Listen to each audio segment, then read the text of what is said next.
dans ta présence, Seigneur. Shalom, shalom, peuple des dieux de partout où vous nous suivez en ce moment. En tout cas, je suis très heureuse de me retrouver encore parmi vous dans votre énième émission dans ta présence, Seigneur, où j'ai toujours eu l'honneur de vous le présenter. Aujourd'hui, je reçois pour vous le pasteur Yannick Pemba. Oh, en tout cas, Ali Mouaki, maintenant, il est de retour. On est avec lui aujourd'hui. En tout cas, on sera bénis. J'espère que tous vous allez béni Makasi avec le pasteur Yannick. Nous allons parler ensemble sur l'église. Nous allons parler de l'église, voir c'est quoi l'église. Bon, trop de choses là-dedans. Avant d'entrer dans notre vif du sujet, je m'avais salué le pasteur et qu'il me fasse entrer dans une minute de prière. Bonjour, pasteur. Bonjour, maman Laetitia. Pasteur, vous allez bonne bien? Année. Merci, merci pareillement. Et bonne année à tout le monde. Bonne année à tous ceux qui nous suivent de partout où vous êtes. Que Dieu vous bénisse abondamment. Nous allons bien par la grâce de Dieu. Amen. Et de votre côté, je ne vais même pas demander parce que ça se voit. Vraiment. Pasteur, quelle est la bonne nouvelle aujourd'hui pour le peuple des dieux? La bonne nouvelle, c'est que Jésus revient bientôt. On continue à se préparer. Ah oui. Ok, pasteur, avant d'entrer dans notre vif du sujet, on pense que nous puissions entrer dans quelques minutes de prière et puis Tobanda. Ok, on va prier. Ouais. Père très saint, merci pour cette grâce, merci pour cette opportunité, merci pour ce temps que tu nous offres encore. Merci de permettre cette rencontre, merci de permettre cette connexion avec ton fils, ta fille qui est en train de suivre ce numéro. Père, je prie pour te recommander ces quelques minutes que nous allons passer ensemble. Permets à ce que le nom de Jésus soit glorifié et que tout soit pour ta gloire. C'est dans ce précieux nom de Jésus-Christ que nous avons prié. Amen. Amen. Voilà, nous entrons maintenant dans notre vif du sujet, le sujet qui parle de l'église. Pasteur, c'est quoi l'église? L'église, par définition simple, c'est le rassemblement, Oui. la réunion ou l'union Oui. que forment ceux qui sont appelés hors du monde. Je pourrais dire que l'église, c'est, sans polémique, la véritable union sacrée. Oui, wow. Voilà. La véritable union sacrée. C'est ça l'église, parce que c'est l'union, le rassemblement de ceux qui sont appelés hors du monde, loin du péché, ceux qui sont consacrés à Dieu. Donc ce sont des gens sacrés. Okay. Et quand ils forment une union qui est sacrée, c'est l'église. Ok, moi je voulais croire que hors du monde, ça dit que c'est surnaturel. Quand je parle du monde, je parle du système, du péché, sous l'emprise du diable, tous ceux qui sont appelés à vivre dans la sanctification, cette vie-là, ces gens-là consacrés à Dieu, quand ils se réunissent, ils forment l'église. Ok, pasteur, est-ce qu'il y a des conditions, pour former une église? Ici, il y en a, quelles sont ces conditions? Oui, il y en a. J'aimerais que nous puissions lire un texte qui va nous illuminer. Matthieu chapitre 16, pour ceux qui nous suivent. Matthieu 16, verset 18. La Bible dit ceci. Bon, je préfère commencer à partir du 13e verset pour aider nos amis qui nous suivent à comprendre de quoi il s'agit. Jésus, Matthieu 16, donc à partir du 13e verset. 13e verset jusqu'au 18e. Jésus étant arrivé dans le territoire de Césarée de Philippe, demanda à ses disciples, qui suis-je? Qui suis-je au dire des hommes?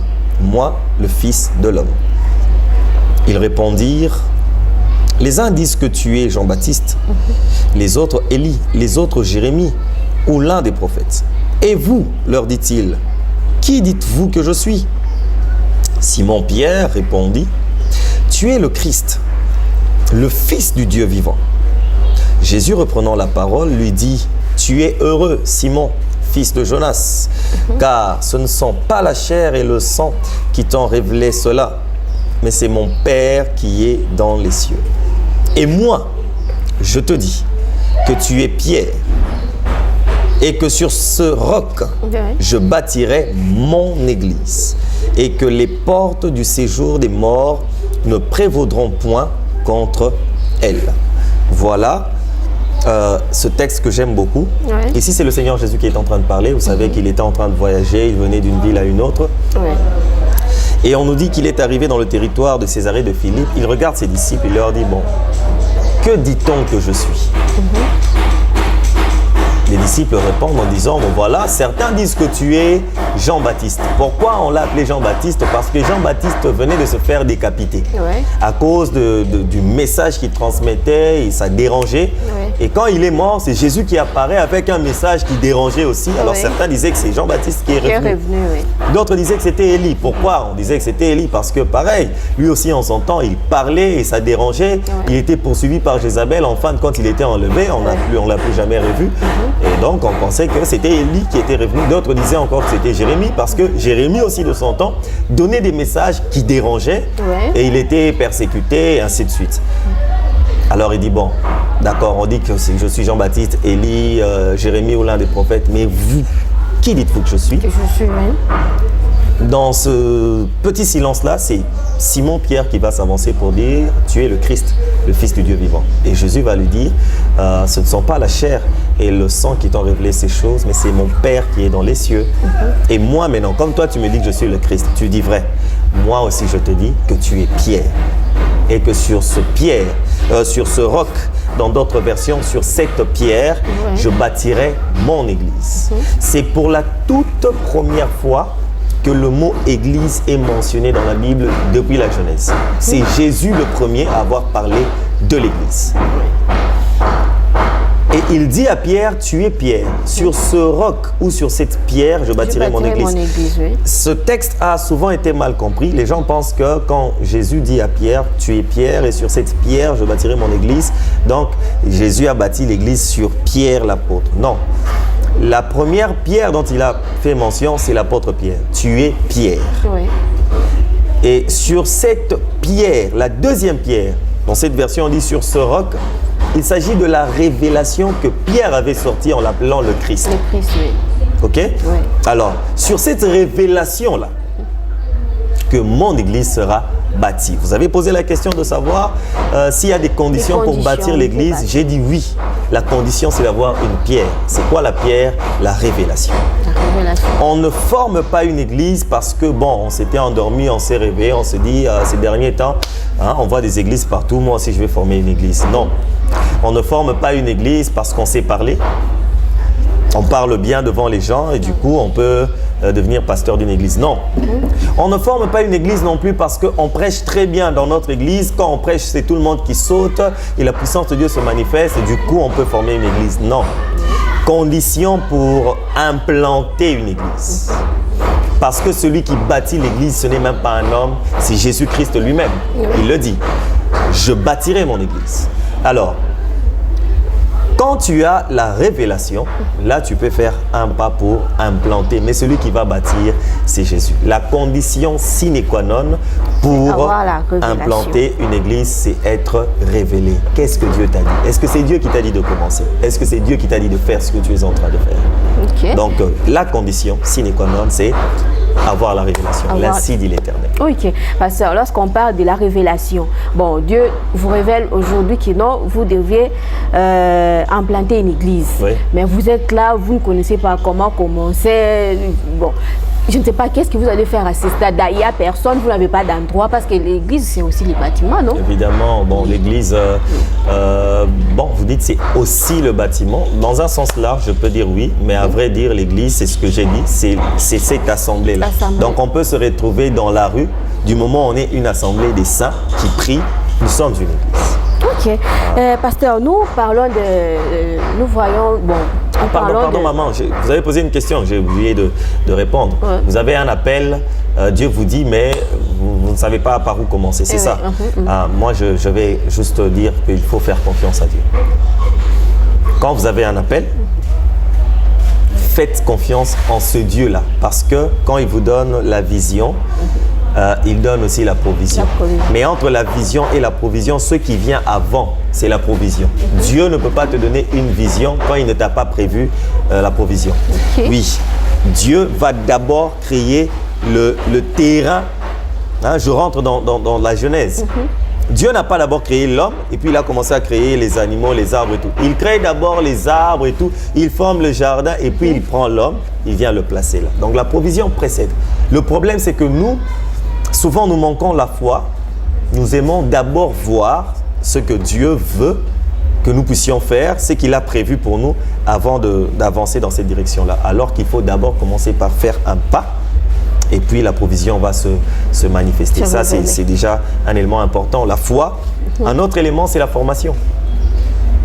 On ne devient pas médecin parce qu'on a ça dans le cœur et puis on se réveille un bon matin, on appelle un monsieur, allongez-vous là, je vais vous couper, vous opérer. Non. Vous voyez, on passe par une formation. Par une formation, oui. Mécanicien, pareil.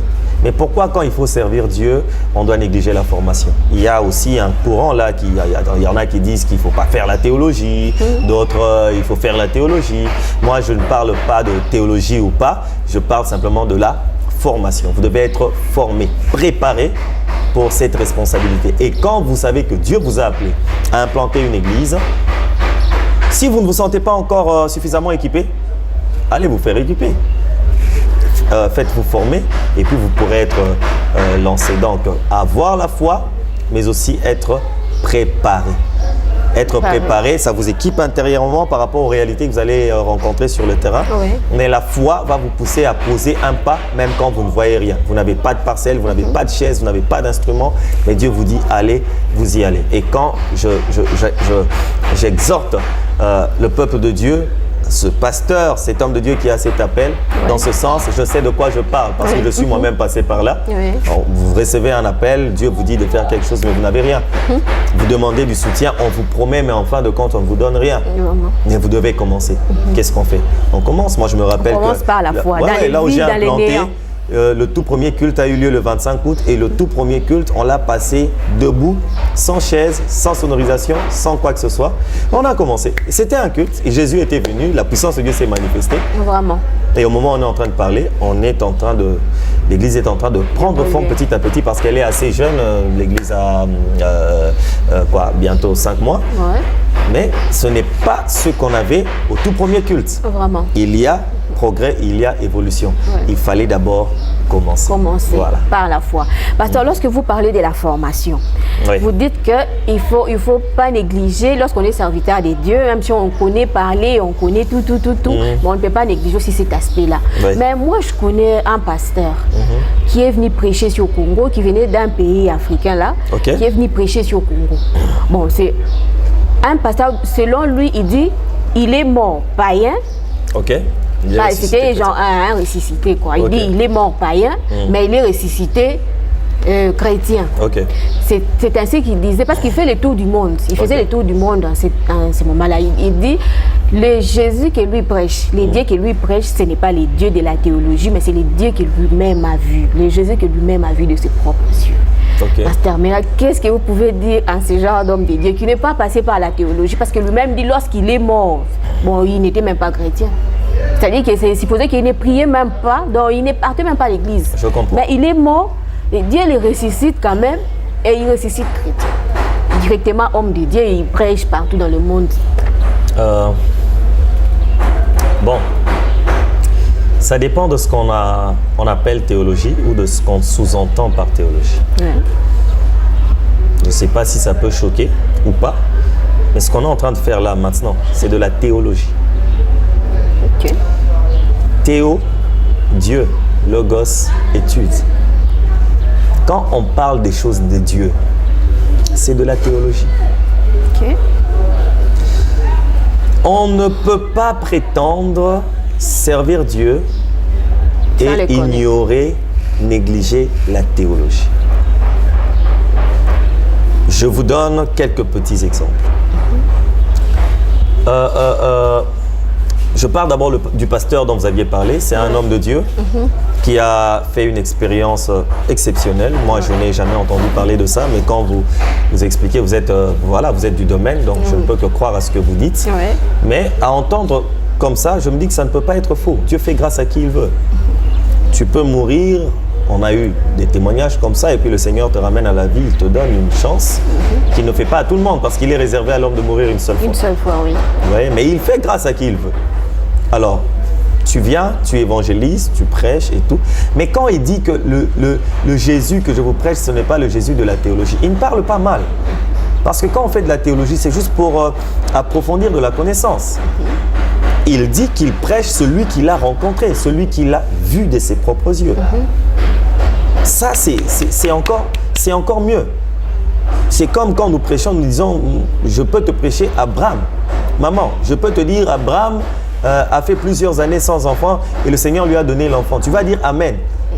Mais quand je me présente, je dis, moi, j'ai fait plusieurs années sans enfant et le Seigneur m'a donné un enfant. Ta foi sera différente parce qu'Abraham, tu ne l'as jamais vu. Ça, c'est vrai. Ouais. Donc, quand il dit que je vous prêche le Jésus, je ne vous prêche pas le Jésus de la théologie. C'est juste une manière de dire que je ne vous prêche pas un Dieu qu'on part apprendre à l'école.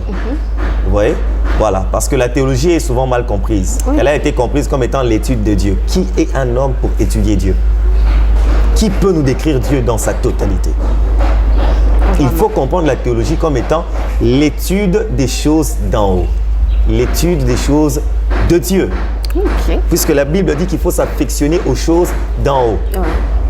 Cette même Bible que beaucoup de gens qui détestent la théologie utilisent, quand vous ouvrez à la première page, par exemple chez moi là, vous lisez clairement, traduite de texte hébreu et grec par Louis II, docteur en théologie. Donc, s'il n'y avait pas de théologie, on n'aurait même pas de Bible. Donc, ce n'est vraiment pas un débat qu'il faut faire, que théologie ou pas théologie. Je me dis que quand vous n'êtes pas préparé, quand vous n'êtes pas formé, vous aurez un sérieux problème. Vraiment. Donc, moi, j'encourage les enfants de Dieu, les serviteurs de Dieu à étudier. C'est une bonne chose. Vous n'étudiez pas Dieu, mais vous étudiez votre travail, les choses d'en haut. Okay. Voilà. C'est quoi l'Église? Ça s'apprend. Vous voyez la Sainte Seine, le baptême, l'explication de tout ça. L'enseignant par excellence, c'est le Saint-Esprit. C'est le Saint-Esprit, oui. Vous voyez? Mais quand il est déjà venu vers moi, il m'a enseigné des choses dont toi tu as besoin. Est-ce que tu dois aller encore prier pour qu'il vienne encore t'enseigner en privé? Viens chez moi, je vais t'apprendre. Et quand tu viens, je suis en train de t'apprendre. C'est de la théologie. Quand nous sommes à l'église, le pasteur prêche, c'est de la théologie parce qu'il nous apprend des choses. Ok. Voilà. D'accord. Merci beaucoup, pasteur. Pasteur, est-ce que... Bon... Nous parlons il y a d'église de réveil, église protestante, église catholique, tout. C'est quoi d'abord une église de réveil? L'église de réveil. Parce qu'il y a les gens qui disent non, peut-être que vous étiez endormi, après on est venu vous réveiller, c'est comme ça qu'on a surnommé. Oui, l'église de réveil. Parce qu'on doit quitter le sommeil spirituel. Oui. Voilà, parce que c'est l'église de réveil. Hein, c'est sur le plan spirituel. Oui. Ce n'est pas l'église chargée de venir sonner l'alarme devant les portes chaque matin pour que les gens se réveillent. Non, ce n'est pas dans ce sens-là. C'est l'église de réveil, c'est-à-dire que le monde a été plongé dans un profond sommeil. Mais il faut bien que quelqu'un se lève pour réveiller les gens. L'église de réveil, j'aimerais saisir cette opportunité pour en parler dans ce sens. Ce n'est pas une église où il y a beaucoup de bruit. Parce que j'ai pu entendre ça. Ah, papa, toi, tu es en train de prier comme si tu étais dans l'église X. Ça, c'est l'église de réveil, donc il faut chaud. Non, le réveil, ce n'est pas le chaud là. Ce n'est pas crier, sauter, transpirer. Ce n'est pas ça le réveil. Ouais. Le réveil, c'est être en mesure de préparer les saints à la rencontre de celui qui revient. Le réveil, c'est quand on sait préparer l'épouse à la rencontre de son époux. Je suis dans cette parabole dans Matthieu 24, 25. Vous voyez quand le Seigneur parle de son retour et tout. Je crois que c'est Matthieu 25 où il précise sur les 10 vierges. Il dit que l'époux tardait tellement à arriver, que les 10 s'assoupirent. Elles se sont endormies. Mais il fit une voix se fit entendre pour dire « Voici l'époux, allez à sa rencontre ». Et les 10 se réveillèrent. Les 5 sages qui avaient leur réserve d'huile sont allés vers l'époux. Les 5 folles étaient perdues. Cette voix-là, capable de dire « Voici l'époux, allez à sa rencontre », réveiller l'épouse, c'est ça même le rôle de l'église de réveil. Donc l'église de réveil, c'est l'église qui aide les gens à garder à l'esprit que Jésus revient bientôt. C'est ça l'église de réveil. L'église de réveil, ok. Pasteur, parce que lorsque nous parlons de l'église en général, que ce soit église de réveil, que ce soit pentecôtiste, que ce soit kimbanguiste, catholique, tout ça, toutes ces églises-là, je ne sais pas, église, je vais appeler ça communauté ou église, tout ça, ça forme le corps du Christ. N'est-ce pas? Je ne sais pas si vous êtes d'accord avec moi. Non, je ne suis pas d'accord. Ça ne forme pas le corps du Christ? Non, je ne suis pas d'accord. Je ne suis pas d'accord. Ça ne forme pas le corps du Christ. Le corps du Christ, c'est justement l'Église, cette assemblée des saints-là, l'apôtre Paul est en train de préciser que nous sommes tous membres du même corps. Il y a le bras, il y a la jambe, il y a ceci. Le corps du Christ, ce sont ceux qui ont accepté Jésus-Christ comme étant leur Seigneur et Sauveur. Ils ont quitté le péché, ils ont quitté le monde, le système du monde, et ils forment une assemblée. Cette assemblée-là, c'est le corps. Mais à la tête, il y a le Seigneur Jésus-Christ, lui-même. C'est lui qui est la tête du corps. J'aimerais qu'on comprenne. Église, corps du Christ. Donc la tête du Christ, c'est Christ lui-même. Oui. Mais l'église, c'est son corps. Maintenant, quand vous me parlez d'une église X ou une église Y qui commence d'abord par ignorer Jésus-Christ, la tête, comment vous pouvez dire que c'est son corps? Quand vous voyez une église qui présente un homme qui s'est improvisé Dieu, vous allez appeler cette église-là corps de Christ? Moi, je dis non. Le corps de Christ, c'est cette église qui reconnaît Christ, qui met Christ au centre, qui sait que c'est Christ qui est à la tête. Quand une église ignore Christ et élève un homme quelconque, on ne peut pas appeler cette église corps du Christ. Déjà, je me demande si on va appeler ça église. On peut appeler ça assemblée, on peut appeler ça secte, on peut appeler ça rassemblement, on peut appeler ça parti politique si on veut, mais n'appelons pas ça église parce que l'église, c'est là où le Christ est reconnu comme étant la tête. Ok. Bon, pasteur, lorsque nous voyons, bon, il y a des églises X où on n'adore pas Jésus, on ne croit pas que c'est lui le maître et tout ça. Mais il y en a parmi ces églises dont je citais, il y en a ceux qui croient, qui mettent Jésus au centre. Oui. Oui, je ne sais pas si je peux citer à l'église catholique qui met Jésus au centre. Oui. Oui. L'église de réveil, les pentecôtistes, tout ça. Oui. Bon, est-ce que parmi tous ces regroupements des églises-là, est-ce qu'il y a l'amour dedans? Parce que l'église lui-même représente l'amour. Est-ce qu'il y a l'amour entre ces regroupements-là et le serviteur de Dieu aussi entre eux? Moi, je dirais oui, il y a l'amour. Ah bon? Il y a l'amour. Il y a l'amour. Oui, il y a l'amour. Je vois l'amour. Je vois l'amour. Il y a l'amour. On voit... on doit expliquer quelque chose aux enfants de Dieu. Le diable, c'est quelqu'un qui connaît son travail. Satan, il connaît très bien son travail. Alors, dans son travail, il est accusateur. Qui dit accusateur dit quoi? Là où il y a des mauvaises choses. On n'accuse pas de bonnes choses. Que voilà, tu étais en train de marcher, tu as donné de l'argent à quelqu'un, tu as posé un acte, un geste de gentillesse et tout ça. Quand tu poses ce geste-là, et puis l'accusateur va aller t'accuser. J'ai rencontré maman Laetitia, elle a fait des dons partout, c'est pour ça que je suis venu l'accuser. Non.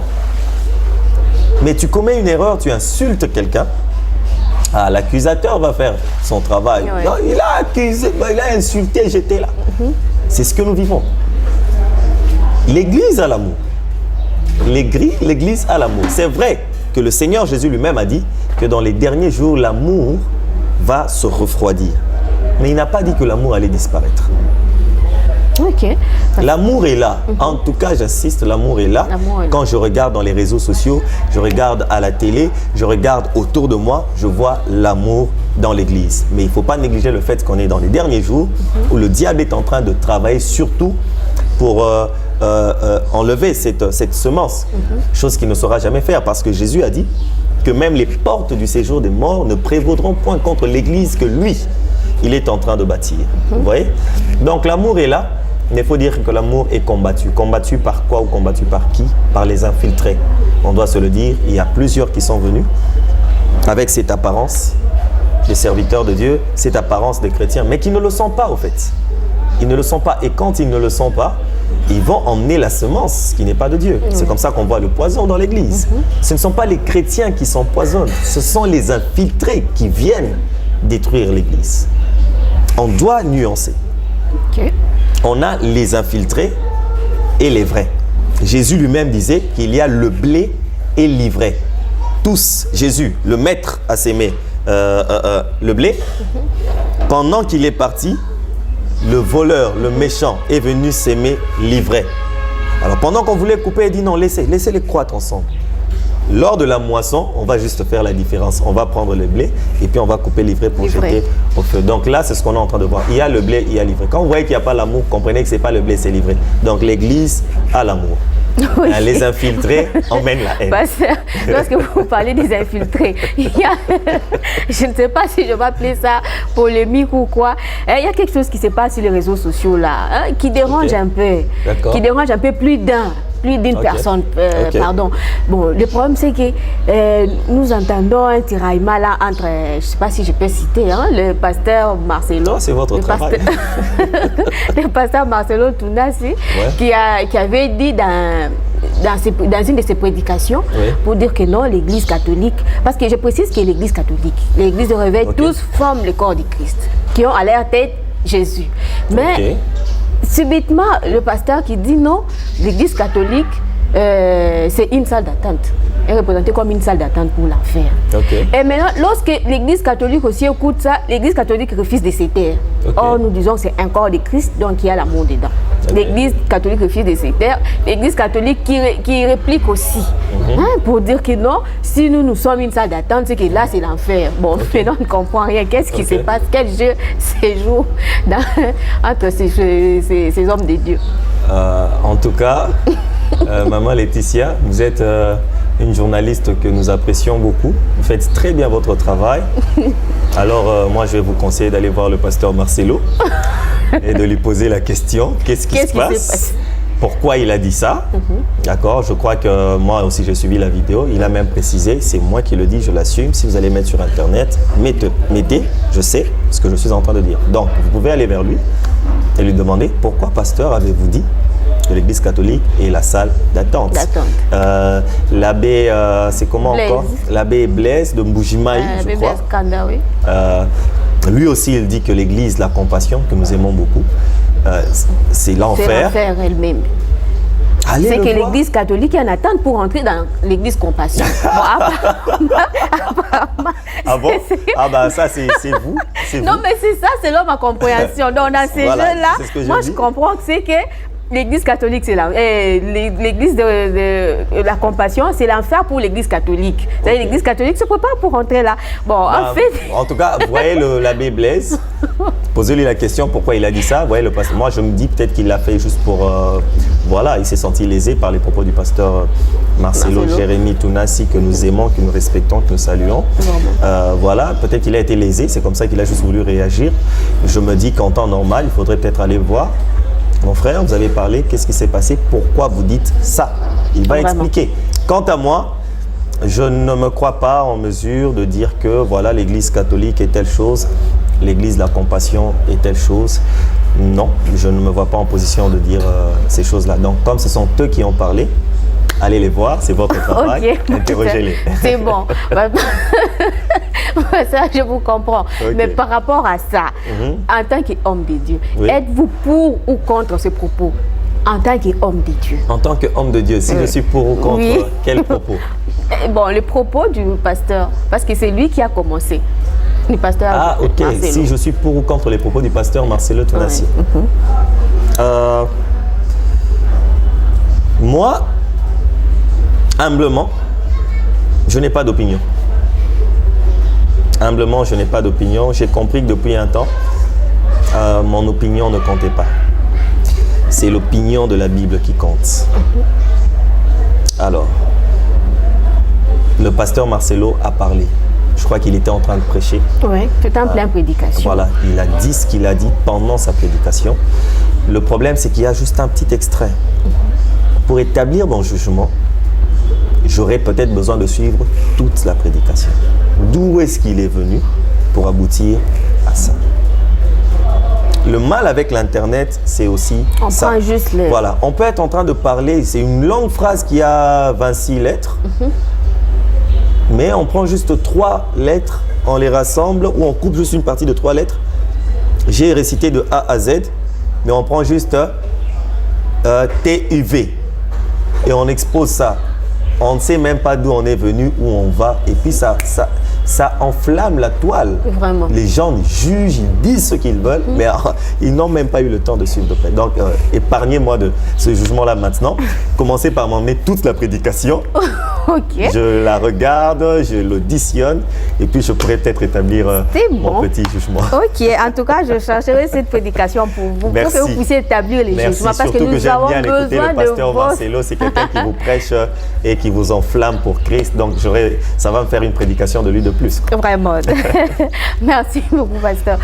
Pasteur, que pourriez-vous dire l'église actuelle, dans l'église ancienne et l'église actuelle? Que pourriez-vous dire par rapport à ça? En regardant les choses en face, si je peux dire quelque chose. L'église primitive ou ancienne, Oui, quelque chose comme ça, ouais. L'église primitive, c'était une église à l'état pur. À l'état pur, c'était une église qui a été implantée par des gens qui ont vécu avec le Seigneur lui-même. Oui. Donc, ils ont reçu de lui un enseignement direct. Ils l'ont vu opérer. Donc, c'est vraiment à l'état pur. Ouais. Vous voyez? Et cette église-là, elle était exceptionnelle. Il n'y a qu'à lire les Actes des Apôtres et la suite pour comprendre qu'elle était vraiment exceptionnelle. Mais comme le voleur, le diable, a toujours son rôle à jouer, parce que dans l'église, le diable n'est jamais chômeur. C'est comme ça que vous pouvez parcourir le monde entier. Vous ne trouverez jamais, je dis bien jamais, une seule église parfaite. Dans chaque église, il y a des problèmes. Quelle que soit l'apparence qu'on vous donne dans les médias, dans toute église, il y a un problème. Parce que vous pouvez faire n'importe quelle sorte de prière, vous n'empêcherez jamais au diable de s'infiltrer. Le Seigneur n'a pas interdit au diable de s'infiltrer. La preuve, il avait 12 disciples et il y avait Judas Iscariote. C'est pas qu'il ne savait pas que Judas était là. Il le savait, mais il lui a permis de s'infiltrer. Il permet au diable de s'infiltrer. Une manière aussi pour lui de lui démontrer que voilà, je t'ai laissé l'occasion de travailler, mais tu n'es pas fort parce que je continue à dominer. Ouais. Donc, l'église primitive était vraiment une église à l'état pur. Mais après, le diable est venu s'aimer ce qu'il a pu s'aimer. C'est comme ça que vous verrez dans les épîtres de Paul aux Corinthiens, par exemple, et tout, il est en train de reprendre l'église. Il y avait l'adultère, il y avait le péché, l'impudicité. Il corrigeait et tout. Ce sont des choses qui sont entrées, voilà, avec le temps. Mais à cet âge de l'église où nous sommes à l'âge de l'église finitive, parce qu'il y a eu l'église primitive au tout début. Et là, nous sommes à ce stade de l'église finitive. Le Seigneur est en train de perfectionner son église. Parce qu'il va venir prendre une église prête. Il est en train de la perfectionner. C'est comme ça que vous allez, et vous vivez, nous vivons tous ensemble, que plus le temps passe, plus le Seigneur est en train de susciter des gens. Peut-être qu'ils n'ont pas besoin d'une église, dans un bus, dans la rue, dans un marché, sur Internet. Ils vous écrivent « Jésus revient bientôt, répentez-vous, préparons-nous » et tout ça. Avant, on savait que pour être un pasteur assez suivi, il faut seulement parler mariage, prospérité, élévation. Oui. Mais voyons le cas du pasteur Marcelo Tounassi. C'est l'un des pasteurs les plus suivis de la RDC. Mais de quoi il parle? De la sanctification. Oui. Ils sont sur le péché. Ça, c'est une stratégie de Dieu en ce temps de la fin parce qu'il veut perfectionner son église. Donc, s'il faut parler, comparer, je dirais que l'église primitive, c'était une église à l'état pur. Et l'église finitive, c'est une église qui est en train d'être perfectionnée pour être enlevée. Parce qu'il y a eu quand même des mauvaises semences, voilà, au milieu. Ok, merci beaucoup, pasteur. En tout cas, nous avons été bénis par votre présence. Comprenez que nous sommes presque à la fin de notre émission. Mais avant de clôturer, pasteur, j'aimerais que vous puissiez nous faire une petite exhortation par rapport au sujet d'aujourd'hui. L'église. L'église. Je me dis que tout ce que j'ai dit, c'était déjà une exhortation. Vraiment. Mais je vais rester dans mon texte pour parler aux enfants de Dieu, au peuple de Dieu. Je dirais que l'Église, c'est une union sacrée. Je l'ai dit tantôt. L'Église est une union sacrée. L'Église, ce n'est pas l'Église d'un homme. Jésus dit, je bâtirai mon église. Alors toi qui es en train de me suivre, ma petite exhortation, qui va plus ressembler à un conseil, c'est que fais le choix. frères, sœurs, papa, maman, fais le choix d'être de ceux qui sont du côté de Christ. Qui sont du côté de Christ par rapport à l'Église? Ce sont ceux qui bâtissent. Quand tu es dans l'Église, vérifie que ce que tu es en train de faire, ce que tu es en train de dire, le rôle que tu es en train de jouer est en train de bâtir l'Église. Quand je parle de l'Église, je parle à la fois de l'Église locale, où vous priez, mais je parle aussi de l'Église universelle, l'Église corps du Christ. Aujourd'hui, malheureusement, nous avons beaucoup d'enfants de Dieu qui sont dans l'Église, mais qui détruisent l'Église. Qui sont ceux qui sont en train de faire la promotion des chutes des hommes de Dieu? Ce sont les chrétiens. Ah, tel pasteur a fait telle chose, tel musicien a fait telle chose. Mais c'est qui est en train de publier? C'est qui est en train de passer ces informations? C'est un membre de l'Église, c'est un enfant de Dieu. Frère, sœur, mon conseil, c'est que tu choisisses ton camp. Si tu vérifies que ton rôle est en train de bâtir l'Église, tu es du camp de Christ. Mais si tu vérifies que ton rôle est en train de détruire l'Église, comprends que tu es du camp de l'ennemi. Alors mon conseil, c'est que tu sois dans notre camp, le camp de Jésus-Christ qui bâtit l'Église. Parle bien en faveur de ton pasteur, parle bien en faveur de ton Église, parle bien en faveur des chrétiens en général. Tu n'as pas besoin que ce pasteur-là soit ton pasteur qui t'impose la main pour que tu parles en bien de lui. Sache que nous sommes un camp. Nous sommes un camp. Quand un but est marqué dans une équipe par un seul joueur, c'est tout un peuple, c'est tous les supporters. Si c'est une équipe nationale, c'est tout un peuple qui se réjouit. Pendant que c'est un seul joueur qui a marqué le but, mais c'est tout un peuple qui se réjouit. Et si le but est marqué dans notre camp, c'est tout un peuple qui est attristé. J'aimerais que nous puissions nous inspirer de cette équipe de football et que nous puissions comprendre que nous sommes plus que cela. Quand ça va, soyons là plus pour applaudir, pour publier, pour partager les vidéos. Combien de vidéos sont partagées par des enfants de Dieu s'il faut voir le scandale d'un homme de Dieu et les exploits d'un homme de Dieu? Ce sont plus les scandales qui sont partagés que les exploits. Alors, nous vous conseillons d'être de ceux qui bâtissent l'Église. Parce que, même si vous êtes de ceux qui travaillent pour détruire l'Église, Jésus l'a dit, les portes du séjour de mort ne prévaudront point contre son Église. Donc, vous risquez de faire ce que chez nous à Kinshasa on appelle Moussala et un Punda, un travail vain. Alors travaillez en bien pour l'Église et d'ailleurs vous serez récompensé parce que quand vous détruisez l'Église, vous n'êtes pas récompensé. S'il y aurait une récompense, ce sera la malédiction. Alors que le Seigneur vous épargne de ça. Parlez en bien de l'Église, travaillez pour bâtir l'Église en Christ. Voilà. Vraiment, amen. Merci beaucoup, pasteur. Il faut travailler pour bâtir l'Église et non pour la détruire. En tout cas, pasteur, nous avons été bénis de votre présence sur notre plateau. Tellement ça fait très longtemps. Vous avez disparu, pasteur. Vous ne voulez plus vous faire voir. On vous a cherché avec la torche. Et heureusement, notre torche vous a trouvé aujourd'hui. Oui, vous avez une bonne torche. Vraiment. Surtout quand c'est vraiment Laetitia qui a la torche et c'est Papa Emmanuel qui est en train de donner la direction de la torche. Vous ne pourrez que trouver. Vraiment. Mais je m'excuse, c'est que comme je l'ai dit tantôt, je suis dans une phase d'implantation d'une église, le Jardin Clos de Jésus-Christ, que je salue d'ailleurs, tous ceux qui travaillent là, les membres de l'église, que Dieu bénisse abondamment. Et ceux qui sont déjà passés par là comprennent que ce n'est pas un travail facile. Ça nous prend beaucoup de notre temps, beaucoup de notre énergie. Nous avons disparu de partout. Ceux qui sont passés par là comprennent, ceux qui ne sont pas encore passés par là nous traitent déjà de tous les mots. Parce qu'on est devenu tellement rare et en famille et chez les amis, même dans notre foyer. Des fois, on commence à donner plus de notre absence parce que cette phase était un peu difficile. Mais par la grâce de Dieu, ça commence à prendre de la forme. Amen. Du coup, on réapparaît et on est là. Amen, gloire à Dieu. Merci. Bon, comprenez que nous avons fini notre mission d'aujourd'hui, mais avant de la clôturer, j'aimerais que le pasteur puisse nous faire une petite prière de clôture et présenter ses dédicaces et salutations aux Alors, personnes. je commence par quoi? La prière ou les dédicaces? Par la prière. D'abord la prière. On va prier. Seigneur, je prie pour ton fils, ta fille qui a suivi ce numéro.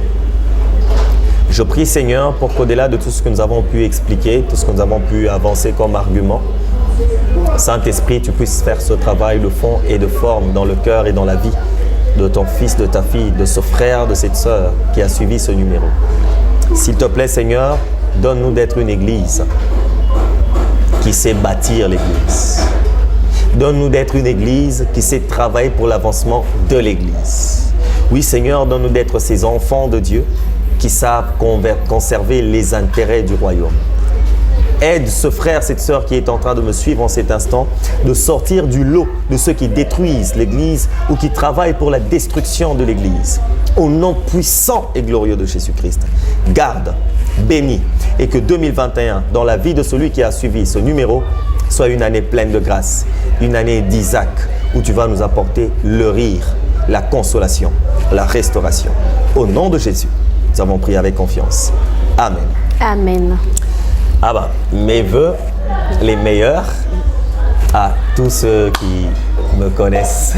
Vraiment. À tous ceux qui me connaissent, plus particulièrement à ma femme, madame mon épouse, maman Déborah Pemba, que j'aime beaucoup, la plus belle. Faut pas être jalouse, hein? Non, non, donc, même pas. Chapeau à elle. Gros bisous à mon fils, mon premier, parce que je ne compte pas m'arrêter avec lui. Donc, il s'appelle Zoé Pemba, un garçon génial, exceptionnel. Vraiment. Gros bisous à lui. Mes salutations à mon frère, le bishop Bavon, que j'aime beaucoup, Bishop Bavon Kassongo, le patron de Mukulu TV. Vraiment, le boss. Vraiment, mes salutations. C'est quelqu'un, non mais vous avez vraiment la grâce de travailler avec quelqu'un d'exceptionnel. C'est quelqu'un d'exceptionnel, je le dis comme ça en public. C'est quelqu'un d'exceptionnel. Mes salutations à toi et à madame ton épouse et à toute la famille, tous les enfants qui te ressemblent comme de gouttes d'eau. En tout cas, salutations. Vraiment. Et à tous ceux qui nous suivent de partout, en tout cas tous les téléspectateurs sur YouTube, sur Facebook, je ne sais pas, de Mukulu TV, que Dieu vous bénisse abondamment. Et je souhaite vraiment qu'en 2021, Emmanuel se marie. Waouh! Je le souhaite. Emmanuel, pour ceux qui ne le connaissent pas, celui qui est derrière cette caméra, depuis que je le connais, il ne s'est toujours pas encore marié. Donc, prions pour lui. Et en même temps, je lui souhaite cela. Et Amen. à toi aussi. Non, moi, je reçois. Hein, amen. Voilà. Amen. Emmanuel n'a pas reçu. Bon, voilà. Comment Laetitia a reçu? Moi, je reçois. Plein de bonnes choses à tous. Hein. Que 2021 soit très différent de 2020. Vraiment. Soyez consolés par Dieu au nom de Jésus-Christ. Amen. Amen. C'est la fin de notre mission, mais je vous demande de vous abonner. Abonnez-vous massivement sur votre chaîne Mukulu TV. En tout cas, sur cette chaîne-là, vous avez la bénédiction et béné, comme la bénédiction que nous venons d'avoir maintenant là avec le pasteur Yannick. En tout cas, que Dieu vous bénisse de partout où vous êtes. Je salue tout le monde. Je salue mon boss, Papa Bavon, de là où il est. Je le salue. Je salue les enfants. Bon, ses enfants, hein. Ses enfants, la maman, je salue tout le monde, je salue aussi le caméraman le plus jaloux. Il est là derrière la caméra, Emmanuel Chika, je te salue. Je salue le peuple de Dieu, je salue ma maman, hein, Véronique Nanula. Je te salue là tu es, je salue Maman Billy, je salue tout le monde, ma famille.